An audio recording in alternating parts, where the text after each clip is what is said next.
Namaskar. Swimming, earning world records, earning prizes, medals, six-pack abs. This is our perception, today's perception. In ancient days, they have used swimming as an art of living.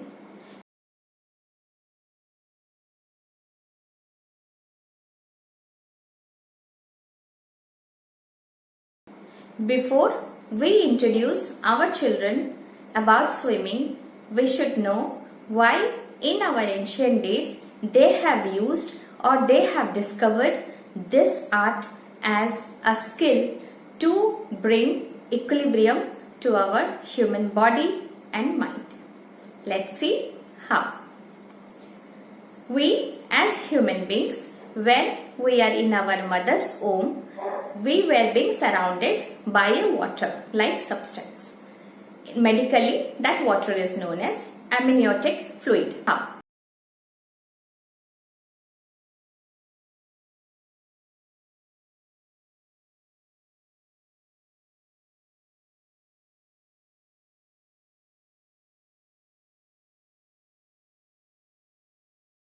The pH balance of this water is almost equal to normal water.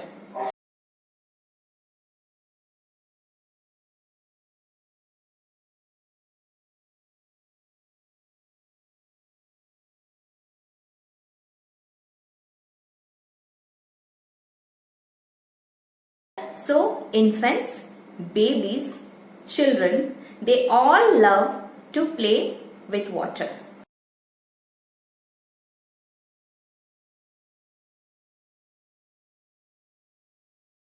So, in ancient days, they have discovered that children, they love to play with water.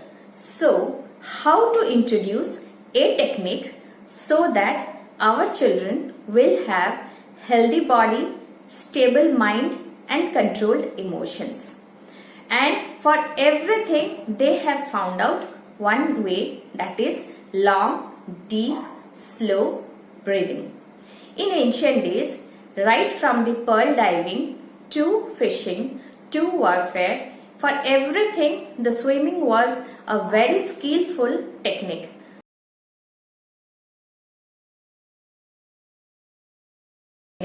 But this technique they have introduced to children's life also. This is my third video where I have introduced the method or the skill how our ancient days they have used this long, deep, slow breathing, a key for human powerful brain development. In my first video, while playing kabaddi, recitation of the word kabaddi can only be done when we take a deep, long, slow breathing. Game playing will also be done. Children will be happy and at the same time the brain is at focused.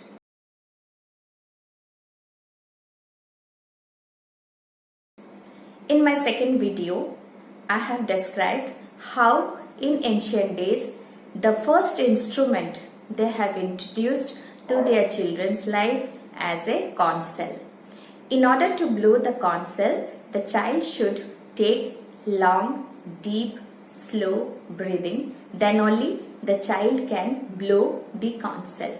The first natural instrument to be introduced to a child's life.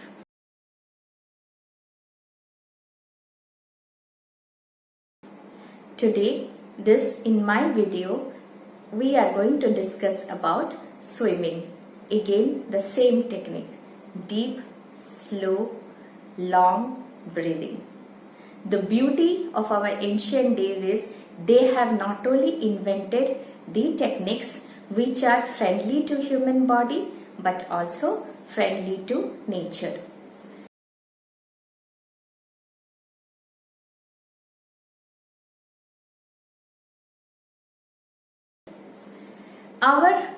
In our ancient days, our arena, ambience, vicinity was always having ocean, ponds, lakes, river everywhere.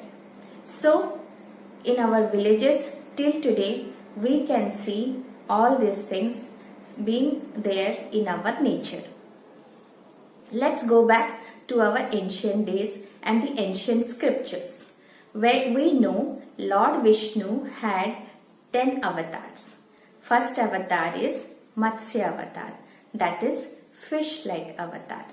So we should understand there were so many creatures in this living world, but Lord Vishnu has taken the avatar of fish because life has started from water, and fish, the first dharma or the first principle of a human body, if we can make our child learn, that is swimming, that is what we can learn the Matsya avatar reason of how Lord Vishnu has taken this avatar.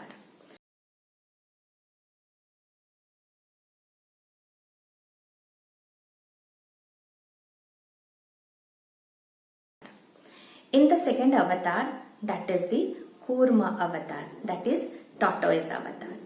In one of my this video, I have described why in temples we have tortoise. So when we as an adult or parent,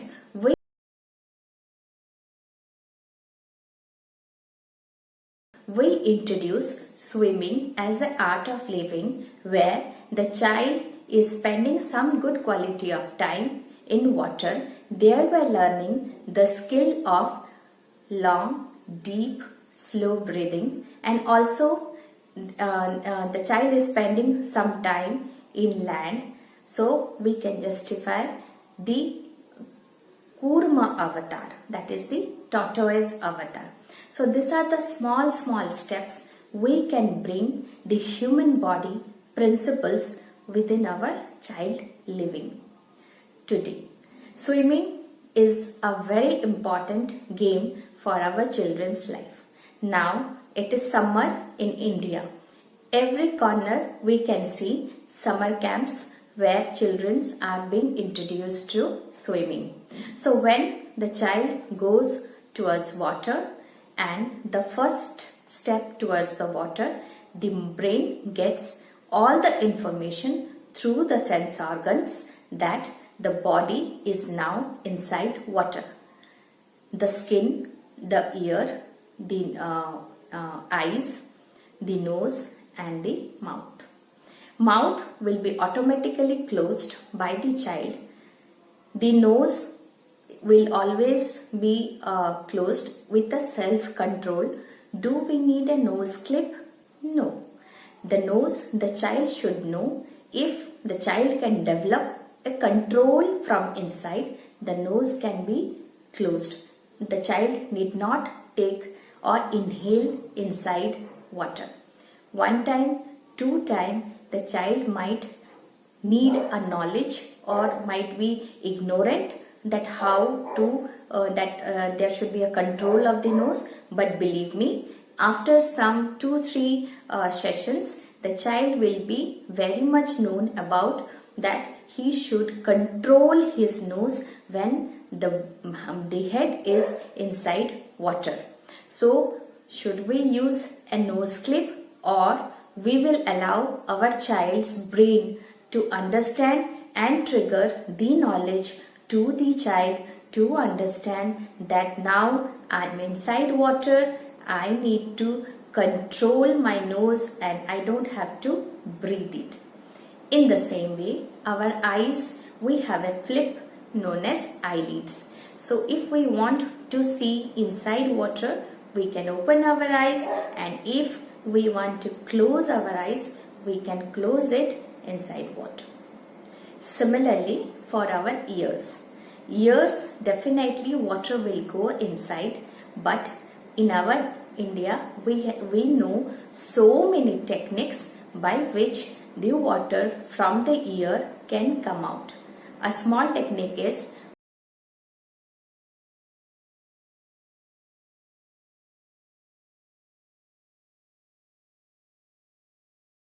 by closing our nose, blowing a big blow in our oral cavity, we know the ear can sprut it out all the water from the ear. So see, so beautifully the child will know everything while going for a swimming.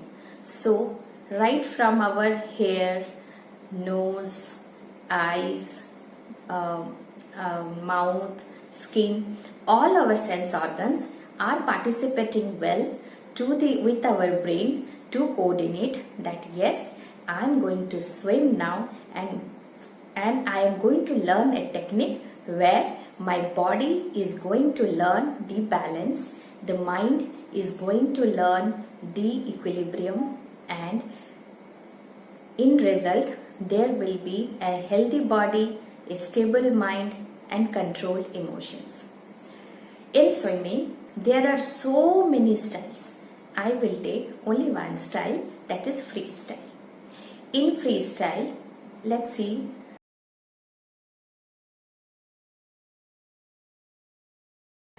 When the right ear and the right hand goes at the front, we can see the left nose is above the surface of the water.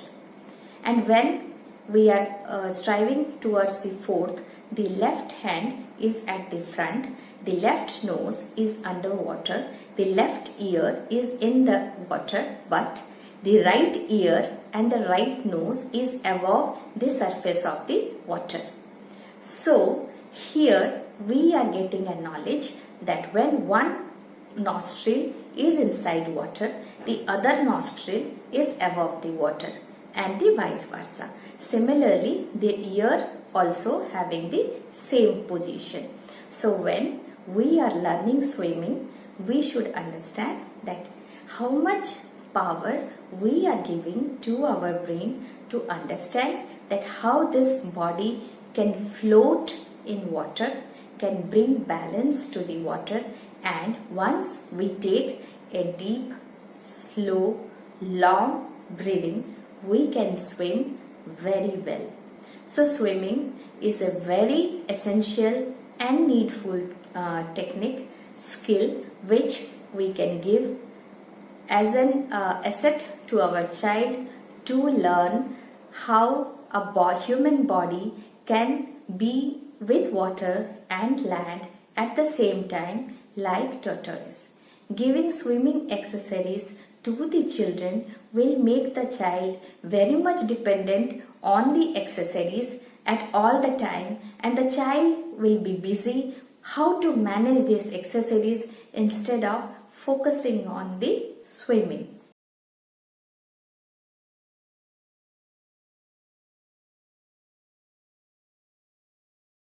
Children, they take very much time to understand instructions, because when we instruct something, those instructions goes through their ears, though those words, that is a very complex process. But if they see somebody doing something, they will record it very immediately and learning will be very easy.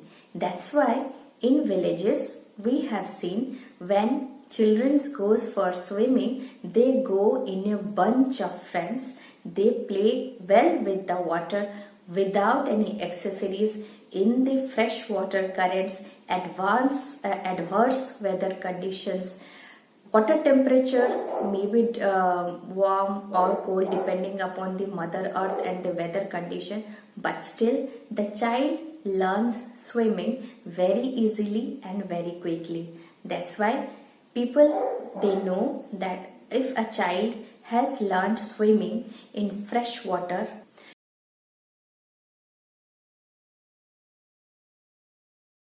in an open air, they can swim very well in a pool or in a closed pool, but vice versa is not true.